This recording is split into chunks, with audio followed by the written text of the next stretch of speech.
Yanki and Brit, the RTM Radio Network on a country Saturday night, 8:11. In the house, we have Houston Bernard Band. No, we do not. We have just lost him, yes. But he will be joining us back. Phone connection problems. Yeah, I do believe he's having problems over there. But if we get him in, we get him in. Hopefully he'll call back in. Ask him what kind of phone he has. You just want to know what kind of... No, not yet. What are those phones that keep blowing up all the time? That's probably what it is. Might be on fire in his back pocket. Hey, there he is. Hey, here is Hey, Houston how are you? Bernard. What kind of phone you have? Is it blowing up over there or what? No, it's doing all right. It's I was just in a little lull. I didn't have a reception. Ah, all right. As long as it's not one of those ones going to blow up in your pocket. I hope not. Me too. That's going to leave a mark if it does. So how are you doing For tonight, sure. Houston Bernard? What a cool name. Thanks. It's a family name. It's named after an uncle, originally from Oklahoma. And I'm doing good. Was his name Houston? Houston Bernard, yeah. He on my dad's side, there were 13 siblings, and he passed when he was about, Houston Bernard passed when he was about 2 years old on the farm, and my dad named me after him. 13 siblings. Wow. Have they all got a musical background, or is it just yourself?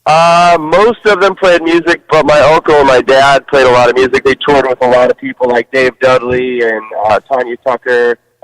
Reba McEntire did one of my uncle's songs, stuff like that. Wow. What's your part in all of this? How many of you are there, and is this a whole band, right? I have a band of regular guys that I work with and use for the past 3 albums. But you know, I'm the guy. I'm making all the moves and singing, and you know. Well, you're doing a great job. I got to tell you, that music is fantastic. Whatever you got going on over there. What Thanks a lot. What instrument do you play besides vocals, of course? Well, I play play guitar and a little piano mostly. Who's some of the guys? That's it. Well, that's plenty, I think. That ought to keep you busy between managing and keeping things organized. How? What else? Let's see. What was I going to say? I forgot already. Tell us about your Yoga Pants song, because that had us giggling over here. You know, you guys with your boners in your yoga pants. You're awesome. Did you see the video? Oh, yeah. Yes, we absolutely. Did. That's the one I'm talking about. Oh. Made me blush. Oh, yeah. I think you missed all the good shots of the yoga pants, though. You left all the good shots out. We're trying to be fairly tasteful, you know. Yeah, I get that, but still, don't forget there's a lot of guys like that kind of thing. I mean, country music, sorry. Country music, yes, of course. Everyone loves yoga pants. Oh, well, almost everyone. Donna's getting a kick out of it, that's for sure. Yeah, it gave us a good giggle. We had a really good laugh at that one. So how'd you come up with that anyways? Did you write that yourself? I did. I came up with the idea, and then I co-wrote it with 2 other people. Mary Haller and the drummer who has since left the band, Patrick Dalton. He's an amazing talent as well. But yeah, you know, we just came up with it and we shot a video for it. It was a lot of work, very low budget, and a lot of fun. Yeah, it looks like it. Obviously, you guys have a good sense of humor. That's a big plus. Yeah, we do a lot of laughing. We laugh a lot. Yeah, I see that. It's quite a video, I got to tell you. Is anybody else in your family musical? He just answered that question. Are you not paying attention over there? No, I'm not. Besides my dad and my uncle, not really. My brother, I have 2 brothers, and neither of them are musical. I don't know how that happened, but nope. Well, daughter, I have a daughter, and she's 5. What's her take on your music? Does she dance to it a lot or anything? Oh yeah, you put the album on, she'll perform the entire album. Ah. Does she realize that does she realize it's her dad that's doing that? Oh yeah, she's. I've been on TV a bunch here locally in New England, and with the videos and stuff. She's kind of been a fan. Actually, she told me yesterday. She said that I was her favorite singer, so that goes a long way. Sounds like brownie points to me. Flattery will get you everywhere. Yeah, especially when it comes time to get that first car. How do you explain the yoga pants to a 5-year-old? Well, she hasn't seen the video. I don't know how to explain the video. so I didn't show her the video. Probably a good move at this point. Yeah, it's tough enough. Yeah. What is your earliest musical memory? I was. I remember writing little jingles when I was like 4 or 5, and I remember I have a picture of me with a guitar. It's actually a Bee Gees guitar, and I was like 3 years old. That's probably my earliest memory. And my first favorite music was like Paul Simon, Willie Nelson, people like that. That's quite a collection. Yeah. Now, yoga. We played everything that we've got. Yoga Pants, Knockin' Boots, Country Crowd, Hold Me in Your Arms, and of course the one we were playing when you came online. Did you write all of those songs? Yes. Yeah, I either wrote them or co-wrote them.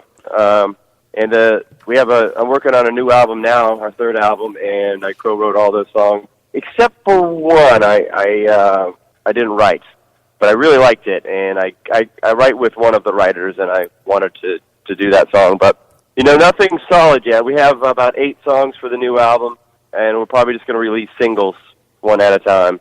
Well, like I said, I can't say it enough how good it sounds. Knockin' Boots. How'd you come up with that? The Patrick Dalton, our drummer at the time, came up with part of it, and then we co-wrote it, and I came up with some other stuff with it. But there's a place called Loretta's Last Call in Boston, and it's the only country venue there. It's a great country venue, 7 days a week, amazing music all the time. A lot of Nashville artists come through. Everyone comes through. It's a great place. And on Friday, Saturday nights, it's packed full with people lying down the street. And we just, they're younger people, and we see them dancing and, knocking boots on the dance floor, which is the line from the song. So we kind of, knocking boots is, I'm not sure if you're familiar with the term, is another term for, having sex. Exactly. Well, that's what I was kind of leading up to, because I was going to say, last time I heard anybody talk about knocking boots, it was in the bed of a pickup truck. So I've never heard that one. But I'm not from around here, as you knocking can tell. boots, baby. Oh, knocking boots. Where are you right now? You're in Kentucky right now? No, I'm in Boston. Oh no, who was in Kentucky? I'm getting it all mixed up now. There's so much going on over Greg here. Finger Band. We were playing some of his songs earlier, and he's from Kentucky. He's about to do a. You're in Boston? Gig. Yeah, my mother and brother actually live in Kentucky. That's funny. Now, where are you from, and where do you live most of the time? Well, I was born in Oklahoma. I grew up in Alaska and Massachusetts and New York City, and I've been in New England for a while. Wow. That's what we call the Northeast, by the way, New England. Oh, yeah, absolutely. I'm from Ohio. You nice. Sound like an Army brat. An Army brat? You have to explain everything to the British. No problem. Well, my dad was a touring musician, so he was a broke musician, so he ended up rejoining the Army after he had 2 kids, and we ended up in Alaska where the Army sent him. And eventually they split up, and my dad actually met my mom touring. He's from Oklahoma. My mom's from Mass. They met touring in Massachusetts. That's how that happened. Okay. But eventually they split up, and we ended up back in Massachusetts. So it's just funny. There's been quite a number of guests we've had now from the Boston area, and I just never associated, whether it's all of New England or, Boston southward, just being so much great country music coming from that area. There's an amazing country scene in New England. That's why my dad toured up here a long time ago. But it has a resurgence the past 5 years, and there's a lot of great talent in the New England area.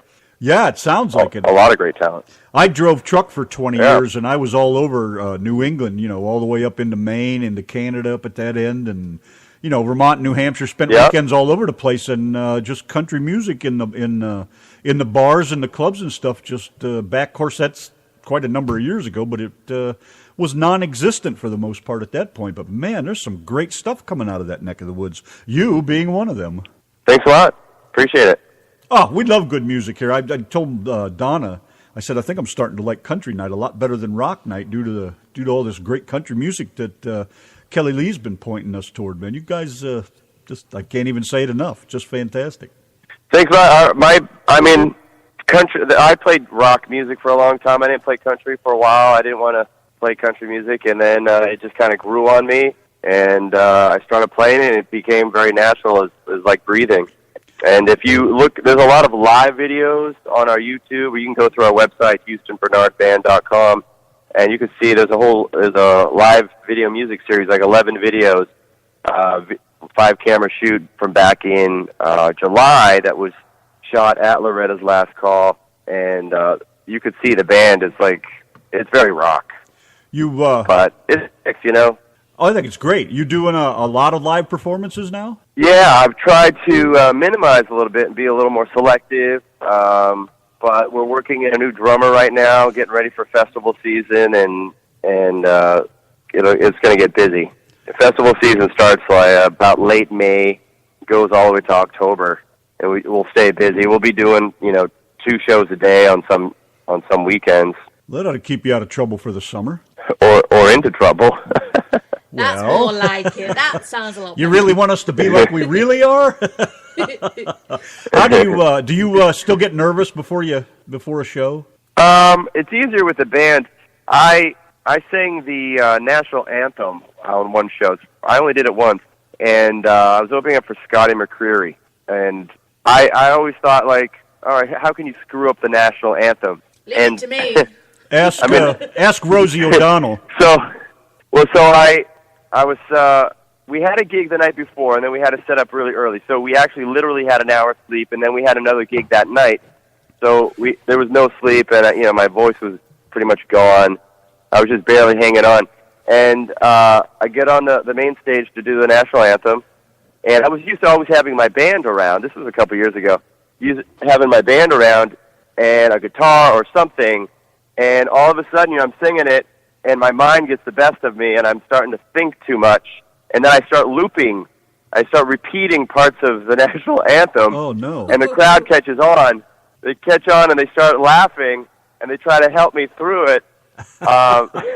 It was an interesting moment, but they were very supportive. And luckily they didn't shame me too much. I did serve in the military. I'm pretty patriotic. But and I've sang the national anthem a million times. But to sing it by yourself while there's a huge crowd staring at you, you're not used to that. You don't prep for it. It's, I will no longer tease anybody for messing up the national anthem. How can you focus? When all eyes are on you, boy, that's got to be nerve-wracking. Wow, that's got to be tough. It can be. So I get nervous before shows. It depends on the show, but. I play at my home spot at Loretta's Last Call in Boston. That's, it's very energizing. And go ahead. Well, there's a chance of redemption on the national anthem. You could sing it live for us right now. You could get your redemption. Come on. I don't think I could pull it off right now. I've got myself a cold, and I'm driving. As a matter of fact. Oh, no, talking on the phone and driving. Oh. Bad. Bad Bernard. Yeah, see, I'm a bad boy. They call me the bad boy of Boston country, That's one of my tags. Well, I can see why. Yeah, right. Unbelievable. Okay, now for the ultimate question I ask everybody. What do you drive? You got a pickup truck? No, I have a Chevy Equinox. No. Good God almighty. You can't be in country without a 4-wheel drive pickup. I'm not very good at cliches. Well, we're going to have to work on that. This boy needs a lot of work. So, right. When did you learn to play your musical instruments? I know you mentioned when you was 3 years old with that guitar, but when did you actually learn to play one? Well, I started performing professionally meaning getting paid when I was about 12 years old. And wow, I would play any gig that I could get. So you don't have at festivals or whatever. You don't have a job other than just playing music. No, I do because it is music and it is not easy to make a living doing. I actually work I have a business. I'm medically certified in massage, and I have about 30 massage therapists that work for me in Boston. Done. We do in-home. Yeah, we do in-home services, and that's how I pay my mortgage. And that's how you discovered yoga pants. I discovered yoga pants just by being a man, I think.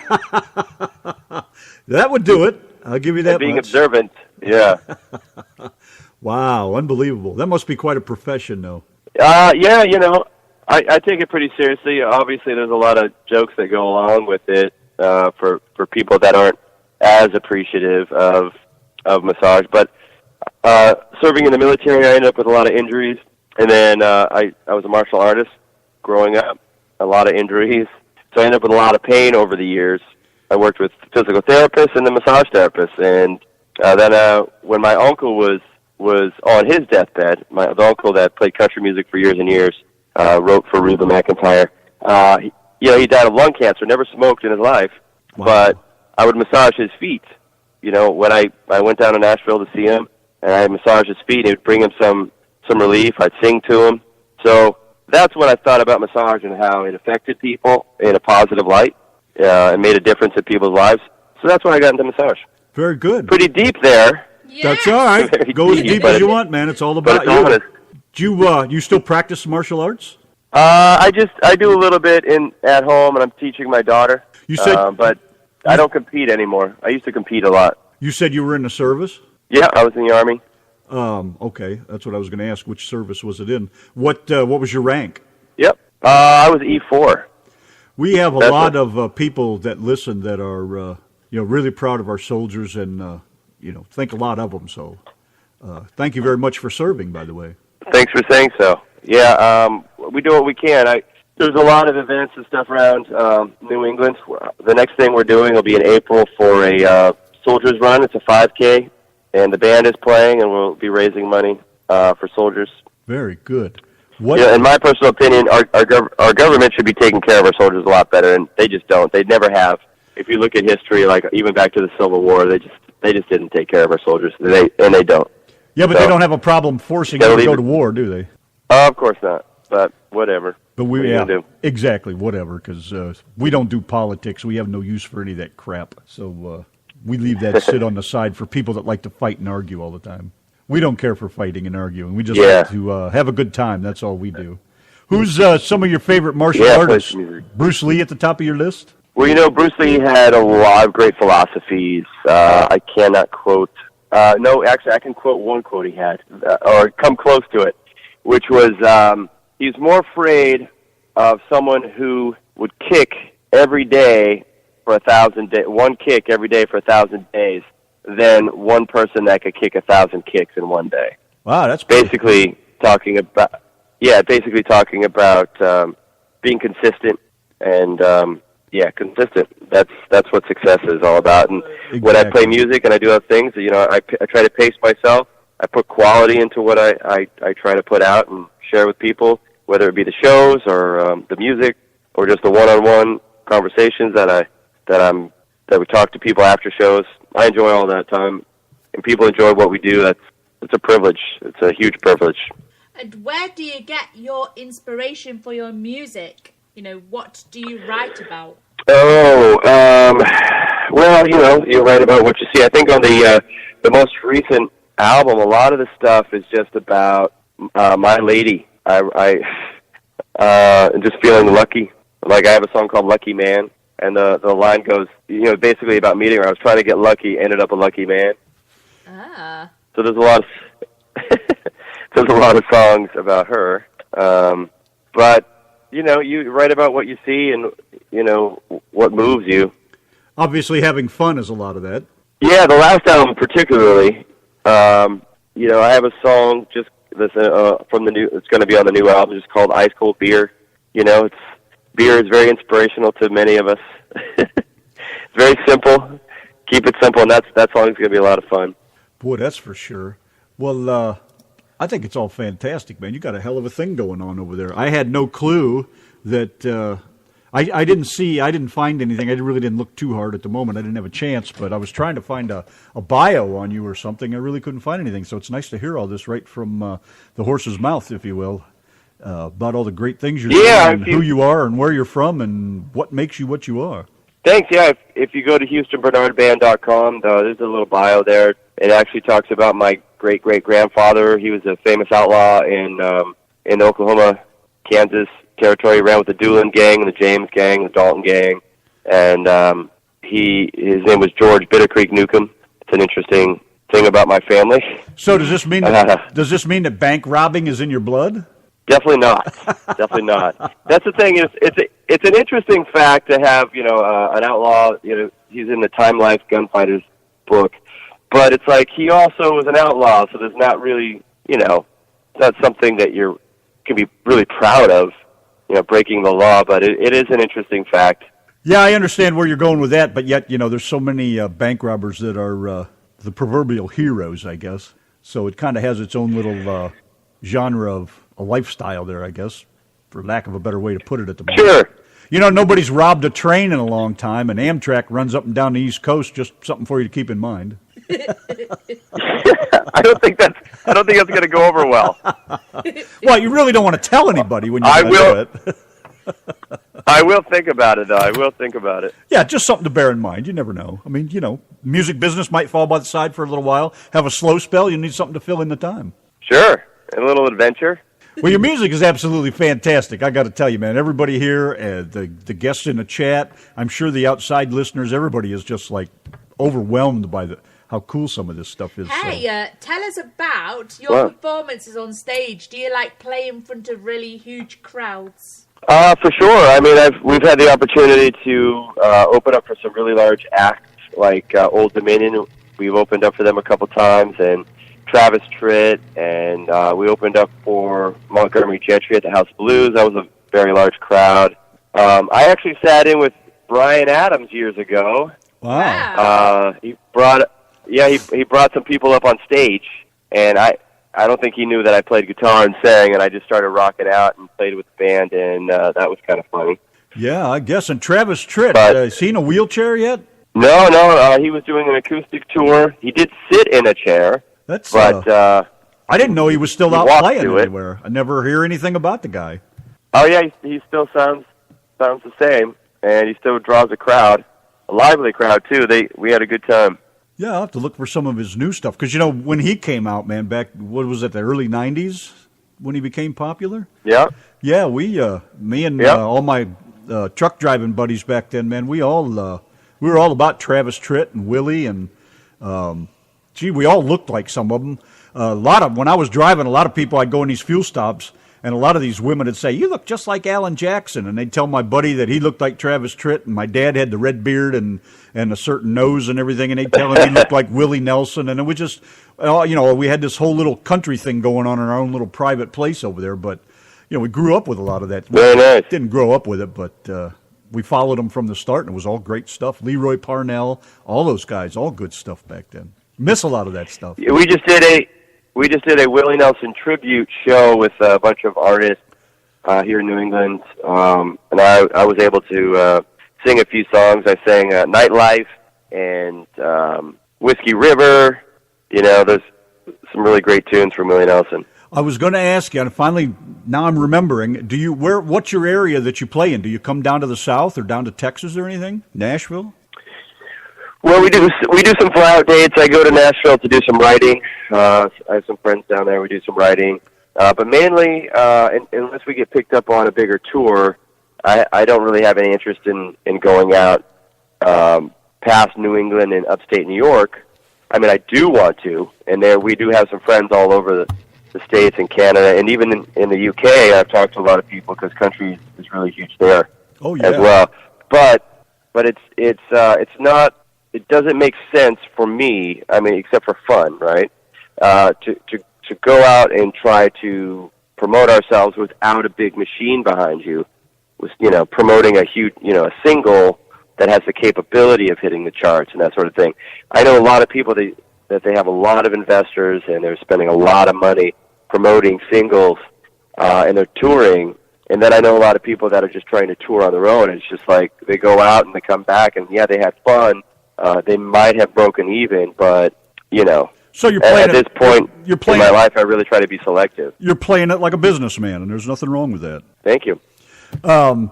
Believe me, I would love to tour full time. It just doesn't make sense to. Well, of course, Exhausting. if you ever come to Texas, of course, you're more than welcome to come by here, and we'll chat with you for a little bit. I think it'd be great. We have a listener in the chat room who wants to know if you listen to Steve Morris. Steve Morris? No, I don't. But I will check him out. There you go.